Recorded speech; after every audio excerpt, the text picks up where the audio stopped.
नमस्कार मंडळी, तुमचं पुन्हा एकदा आपल्या एका नव्या व्हिडिओमध्ये सहर्ष स्वागत आहे. मंडळी, तुम्ही जर पहिल्यांदा आपल्या व्हिडिओवरती आला असेल तर चॅनलला सबस्क्राईब नक्की करून जा. मंडळी, मुंबई महापालिकेची घोषणा झालेली आहे. म्हणजे मुंबईसह सर्वच राज्यातील महापालिकेची घोषणा झालेली आहे. त्यामुळे सर्वच राजकीय पक्ष हे कामाला लागले आहेत.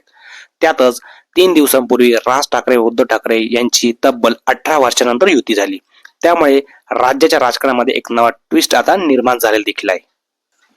ही युती झाल्यानंतर राज ठाकरेंनी पत्रकारांना सांगितले की मुंबईचा महापौर हा मराठी माणूसच होईल.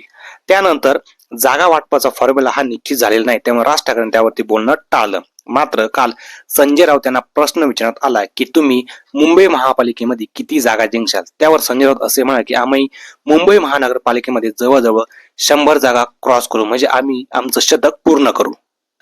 म्हणजे जवळजवळ आम्ही 120 ते 125 जागा जिंकू, असं राऊत म्हणाले. कारण हा आम्हाला पूर्ण आत्मविश्वास आहे आणि मराठी माणसाचा आम्हाला तेवढा सपोर्ट देखील आहे.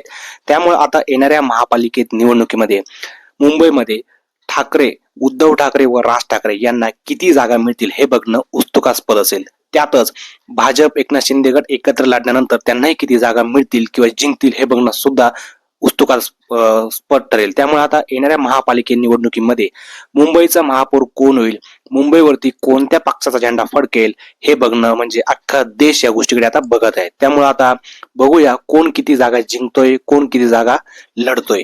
धन्यवाद मित्रांनो, पुन्हा एकदा.